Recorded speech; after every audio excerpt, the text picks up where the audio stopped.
कल्पना कीजिए कि पूरी दुनिया के नक्शे पर एक ऐसी जगह मौजूद हो जहां जाने की हिम्मत दुनिया की सबसे ताकतवर सेना भी ना करे। एक ऐसा रहस्यमय द्वीप जो हमेशा घने काले बादलों और खतरनाक तूफानों से घिरा रहता है। सदियों से कोई वहां गया तो वापस नहीं लौटा, इसलिए लोग उसे सिर्फ एक अफवाह समझते रहे।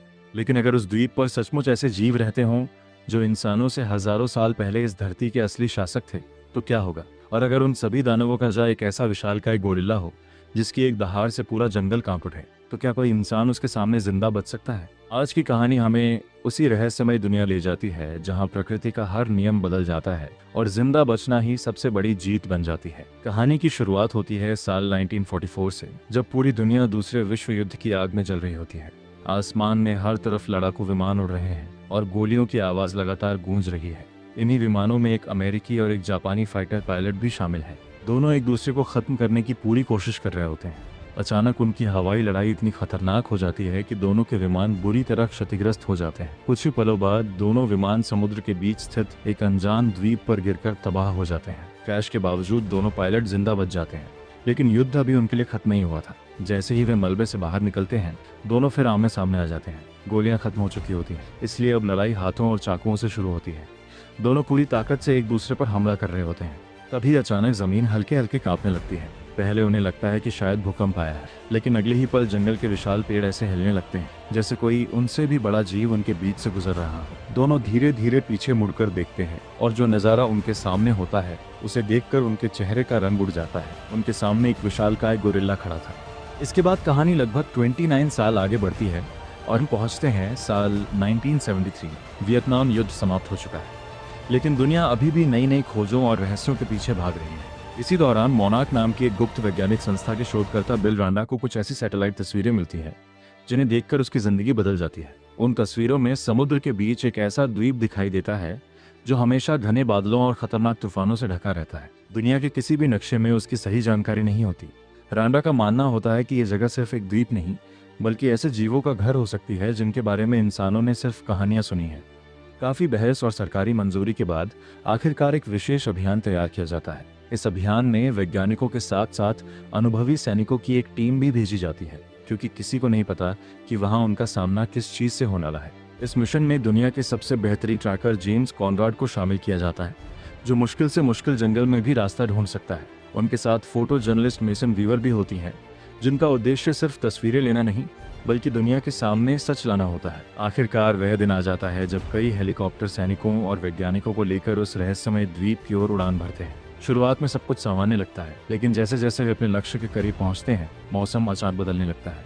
आसमान पर काले बादल छा जाते हैं, बिजली लगातार चमकने लगती है और तेज हवाएं हेलीकॉप्टरों को बुरी तरह हिलाने लगती हैं। कुछ देर के लिए ऐसा लगता है कि शायद कोई भी पायलट इस तूफान को पार नहीं कर पाएगा, लेकिन किसी तरह पूरी टीम उस प्राकृतिक दीवार को पार कर लेती है। और जैसे ही वे बादलों के उस पार पहुंचते हैं, उनकी आंखों के सामने एक ऐसी दुनिया होती है जिसे देखकर हर कोई कुछ पल के लिए खामोश हो जाता है। किसी को जरा भी अंदाजा नहीं था कि अगले कुछ मिनटों में वे जिस चीज से मिलने वाले हैं वो उनके जीवन की सबसे डरावनी और सबसे अविश्वसनीय मुलाकात साबित होगी। हेलीकॉप्टर अब धीरे धीरे स्कल आइलैंड के ऊपर उड़ रहे थे। बिल रांडा अपने वैज्ञानिक उपकरणों को तैयार करता है। उसका असली मकसद इस द्वीप का नक्शा बनाना नहीं था, वह जानना चाहता था कि इस द्वीप की जमीन के नीचे आखिर ऐसा क्या छिपा है जिसे दुनिया ने आज तक नहीं देखा। इसलिए वह सैनिकों को आदेश देता है कि हेलीकॉप्टरों से विशेष भूकंपीय बम गिराए जाए। जैसे ही पहला बम जमीन से टकराता है, पूरे जंगल में जोरदार धमाका गूंज उठता है। फिर दूसरा, तीसरा, और देखते ही देखते पूरे द्वीप में विस्फोटों की आवाज फैल जाती है। ऐसा लग रहा था मानो इंसानों ने इस शांत दुनिया को जबरदस्ती जगा दिया हो।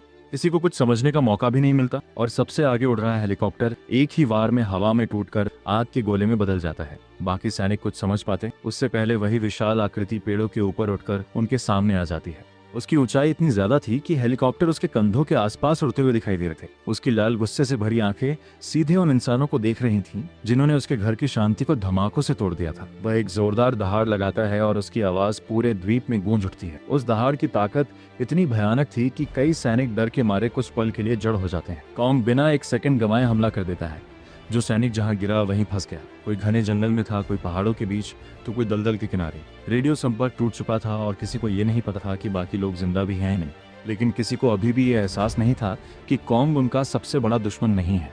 असली खतरा अभी भी जमीन के नीचे छिपा हुआ था और इंसानों के इन धमाकों ने उसे भी जगा दिया था। हेलीकॉप्टरों के मलबे से निकलने के बाद हर कोई अपनी जान बचाने की कोशिश कर रहा था, और अब पूरी टीम कई छोटे छोटे समूहों में बढ़ चुकी थी। हर किसी के मन में सिर्फ एक ही सवाल था, क्या वे इस द्वीप से जिंदा बाहर निकल पाएंगे। दूसरी तरफ कर्नल पैकार्ड अपने बचे हुए सैनिकों को इकट्ठा करता है। उसके चेहरे पर अपने साथियों को खोने का गुस्सा साफ दिखाई दे रहा था। उसकी नजर में इस पूरी तबाही का सिर्फ एक ही जिम्मेदार था, किंग कॉन्ग। उसी पल वह फैसला कर लेता है कि चाहे कुछ भी हो जाए, वह उस विशालकाय गोरिल्ला को मारकर ही इस द्वीप से जाएगा। लेकिन उसे बिल्कुल भी अंदाजा नहीं था कि वह जिस दुश्मन को खत्म करना चाहता है वही इस द्वीप पर इंसानों की आखिरी उम्मीद है। उधर जेम्स कॉनराड, मेसन वीवर और कुछ वैज्ञानिक जंगल के अंदर आगे बढ़ते हैं। शुरुआत में उन्हें लगता है कि शायद कॉन्ग से बचने के बाद अब रास्ता आसान होगा, लेकिन कुछ ही कदम चलने के बाद उन्हें एहसास हो जाता है कि इस द्वीप का हर कोना मौत से भरा हुआ है। चारों तरफ अजीब अजीब आवाजें सुनाई दे रही थी। कभी पेड़ों के पीछे कुछ हिलता दिखाई देता है, तो कभी ऐसा लगता है जैसे कोई उन्हें लगातार देख रहा हो। अचानक उनका सामना एक ऐसे जीव से होता है जिसे देखकर सबकी सांसें रुक जाती हैं। पूरी टीम बिना आवाज के धीरे धीरे उसके पास से निकलती है, क्योंकि एक छोटी सी गलती का मतलब निश्चित मौत हो सकता था। लेकिन खतरा यही खत्म नहीं होता। कई घंटे भटकने के बाद उन्हें दूर धुएं का गुबार दिखाई देता है। पहले उन्हें लगता है कि शायद यह किसी ज्वालामुखी का धुआं है, लेकिन पास पहुंचने पर वे देखते हैं कि वहां एक छोटा सा आदिवासी गांव है। हैरानी की बात यह थी कि वहां रहने वाले लोग बिल्कुल शांत थे। उनके चेहरे पर डर नहीं था, जैसे वे इस द्वीप के हर रहस्य को अच्छी तरह जानते हों। इसी गांव में उनकी मुलाकात एक ऐसे इंसान से होती है जिसे देखकर सभी चौंक जाते हैं। उसका नाम था हैंक मार्लो, वही अमेरिकी पायलट जिसका विमान 1944 में इस द्वीप पर गिरा था। करीब 30 साल इस रहस्यमय द्वीप पर अकेले बिताने के बाद भी वह जिंदा था। उसने यहाँ के लोगों के साथ रहना सीख लिया था। अब यह द्वीप उसके लिए कैद नहीं बल्कि घर बन चुका था। मार्लो सभी को खाना खिलाता है और फिर धीरे धीरे इस द्वीप का सबसे बड़ा रहस्य बताना शुरू करता है। वह कहता है, तुम लोग जिस जीव को अपना दुश्मन समझ रहे हो, असल में वही तुम्हारी रक्षा कर रहा है। अगर किंग कॉन्ग इस द्वीप पर ना होता तो यहाँ मौजूद कोई भी इंसान एक दिन भी जिंदा नहीं रह सकता था। हैंक मार्लो की बात सुनकर कुछ पल के लिए पूरे माहौल में सन्नाटा छा जाता है। अभी तक सभी लोगों को यही लगता था कि किंग कॉन्ग इस द्वीप का सबसे बड़ा खतरा है, लेकिन अब पहली बार उन्हें एहसास होता है कि सच्चाई बिल्कुल अलग है। मार्लो धीरे धीरे उन्हें इस द्वीप का वह इतिहास बताता है जिसके बारे में आज तक बाहरी दुनिया कुछ नहीं जानती। मार्लो बताता है कि हजारों साल पहले इस द्वीप पर कई विशालकाय जीव रहते थे। उनमें सबसे शक्तिशाली प्रजाति थी कॉन्ग की प्रजाति। ये जीव कभी इंसानों पर हमला नहीं करते थे।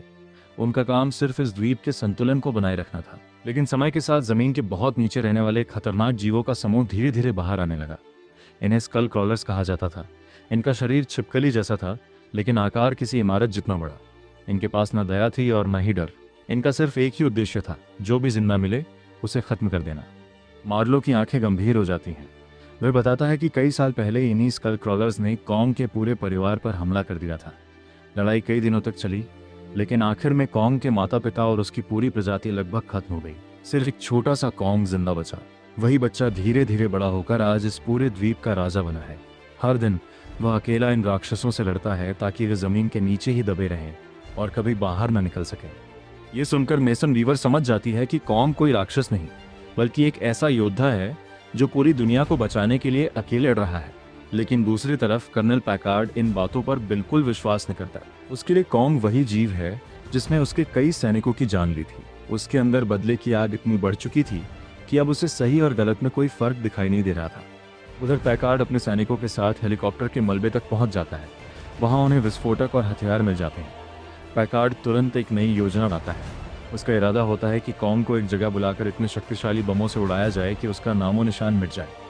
उसके साथी उसे समझाने की कोशिश करते हैं कि यह बहुत बड़ा जोखिम है, लेकिन पैकार्ड किसी की बात सुनने को तैयार नहीं होता। इधर कॉनराड और उसकी टीम जल्दी से जल्दी पैकार्ड तक पहुंचना चाहती है ताकि उसे रोका जा सके। लेकिन तभी जमीन के नीचे से एक अजीब कंपन महसूस होने लगता है। पेड़ हिलने लगते हैं, पक्षी अचानक उड़ जाते हैं और जंगल में रहने वाले जानवर घबराकर भागने लगते हैं। मार्लो तुरंत समझ जाता है कि कुछ बहुत बुरा होने वाला है। वह सभी से चिल्लाकर कहता है, वे जाग चुके हैं, स्कल क्रॉलर्स बाहर आ रहे हैं। कुछ सेकंड बाद जमीन फटने लगती है और उसके अंदर से एक विशाल स्कल क्रॉलर बाहर निकल आता है। उसकी लंबी पूंछ, नुकीले दांत और डरावनी दहाड़ देखकर हर किसी के पैरों तले जमीन खिसक जाती है। वह बिना समय गंवाए इंसानों पर हमला कर देता है। सैनिक गोलियां चलाते हैं, लेकिन उन गोलियों का उस राक्षस पर लगभग कोई असर नहीं होता। वह एक ही झटके कई लोगों को हवा में उछाल देता है और पूरे जंगल में तबाही मचा देता है। कुछ देर बाद पैकार्ड अपनी योजना के मुताबिक एक विशाल झील के किनारे विस्फोटकों का जाल बिछा देता है। उसे पूरा यकीन था कि जैसे ही कॉम वहां आएगा, एक ही धमाके में सब खत्म हो जाएगा। लेकिन उसी समय मेसन वीवर एक अलग फैसला लेती है। वह अकेले कॉम के सामने पहुंच जाती है। शुरुआत में कॉम उसे गुस्से से देखता है, लेकिन वह समझ जाता है कि यह इंसान उसे नुकसान पहुंचाने नहीं आया। कुछ पल के दोनों के बीच अजीब सी खामोशी छा जाती है। पहली बार दर्शकों को महसूस होता है कि कॉम सिर्फ ताकतवर नहीं बल्कि समझदार भी है। उसी दौरान पैकार्ड दूर से विस्फोट करने की तैयारी कर रहा होता है। जैसे ही वह बटन दबाने वाला होता है, कॉनराड उसे रोकने की कोशिश करता है। दोनों के बीच बहस शुरू हो जाती है। पैकार्ड कहता है कि कॉन्ग एक राक्षस है और उसे जिंदा छोड़ना पूरी मानवता के लिए खतरा होगा। लेकिन कॉनराड जवाब देता है कि असली राक्षस वह नहीं बल्कि वे जीव हैं जो जमीन के नीचे छिपे हुए हैं। फिर भी पैकार्ड अपनी जिद नहीं छोड़ता। तभी अचानक पूरी धरती जोर जोर से कांपने लगती है। झील का पानी उछलने लगता है, पेड़ टूटकर गिरने लगते हैं और जमीन कई जगह से फट जाती है। अगले ही पल जमीन के अंदर से एक विशालकाय स्कल क्रॉलर बाहर निकलता है। ये पहले दिखाई दिए सभी स्कल क्रॉलर से कई गुना बड़ा और ज्यादा ताकतवर था। उसकी दहाड़ सुनकर ऐसा लगता था जैसे पूरा द्वीप हिल गया हो। वह सीधे पैकार्ड की तरफ बढ़ता है। पैकार्ड आखिरी पल तक अपने बमों पर भरोसा करता है, लेकिन इससे पहले कि वह कुछ कर पाता, स्कल क्रॉलर उसे एक ही झटके में खत्म कर देता है। बदले की आग में अंधा हो चुका पैकार्ड आखिर उसी जिद की वजह से अपनी जान गंवा देता है। अब मैदान में सिर्फ दो महाशक्तियां बची थीं, किंग कॉन्ग और विशाल स्कल क्रॉलर। कॉन्ग पूरी ताकत से उस राक्षस पर टूट पड़ता है। दोनों की टक्कर इतनी भयानक होती है कि आसपास की चट्टानें टूटने लगती हैं। कभी स्कल क्रॉलर अपनी लंबी पूंछ से कॉन्ग को दूर फेंक देता है, तो कभी कॉन्ग अपने विशाल मुक्कों से उसे जमीन पर पटक देता है। हर वार के साथ ऐसा महसूस होता है जैसे दो पहाड़ आपस में टकरा रहे हों। लड़ाई के बीच स्कल क्रॉलर कॉन्ग को पकड़कर पानी के अंदर खींच लेता है। कुछ पल के लिए ऐसा लगता है कि शायद इस बार कॉन्ग हार जाएगा। उसकी सांसें रुकने लगती हैं और उसकी ताकत भी कम पड़ने लगती है। लेकिन तभी इंसानों की टीम उसकी मदद करती है। उनका ध्यान भटकाने वाला हमला कॉन्ग को कुछ सेकंड का मौका दे देता है। बस यही मौका पूरी लड़ाई का रुख बदल देता है। कॉन्ग अपनी पूरी ताकत इकट्ठा करता है, स्कल क्रॉलर को जोरदार झटका देता है और फिर उसके मुंह को दोनों हाथों से पकड़ लेता है। अगले ही पल वह इतनी ताकत लगाता है कि उसका जबड़ा फट जाता है। इसके बाद कॉन्ग उस राक्षस का दिल बाहर निकाल देता है। कुछ सेकंड तक पूरा जंगल बिल्कुल शांत हो जाता है। फिर कॉन्ग एक जोरदार दहाड़ लगाता है। ये सिर्फ जीत की दहाड़ नहीं थी, बल्कि यह ऐलान था कि स्कल आइलैंड का राजा आज भी जिंदा है। खतरा खत्म होने के बाद कॉन्ग धीरे धीरे पहाड़ की चोटी पर चढ़ जाता है। डूबते सूरज की रोशनी उसके पीछे चमक रही होती है। नीचे खड़े सभी इंसान पहली बार उसे एक राक्षस नहीं बल्कि इस द्वीप के रक्षक के रूप में देखते हैं। अगर कॉन्ग ना होता तो शायद इस द्वीप पर कदम रखने वाला कोई भी इंसान जिंदा वापस नहीं लौट पाता। कुछ समय बाद कॉनराड, मेसन वीवर, मार्लो और बाकी बचे लोग हेलीकॉप्टर की मदद से इस द्वीप से बाहर निकल जाते हैं। लेकिन सरकार दुनिया से स्कल आइलैंड का सच छिपा लेती है। लोगों को सिर्फ इतना बताया जाता है कि मिशन असफल रहा। फिल्म के आखिरी पोस्ट क्रेडिट सीन में कॉनराड और मेसन को मोनार्क संस्था एक गुप्त कमरे में ले जाती है। वहां उन्हें प्राचीन चित्र दिखाए जाते हैं, जिनमें सिर्फ किंग कॉन्ग ही नहीं बल्कि गॉडजिला, मोथरा, रोडन और किंग गिडोरा जैसे कई विशाल टाइटन्स दिखाई देते हैं। तब मोनार्क के अधिकारी कहते हैं कि कॉन्ग अकेला नहीं है, यह दुनिया ऐसे कई टाइटन से भरी हुई है। यहीं पर कॉन्ग, स्कल आइलैंड की कहानी खत्म होती है और आगे आने वाली गॉडजिला वर्सेस कॉन्ग जैसी फिल्मों की नींव रखी जाती है।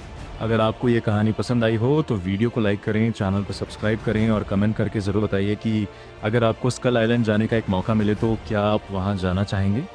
मिलते हैं अगली शानदार मूवी एक्सप्लेनेशन में।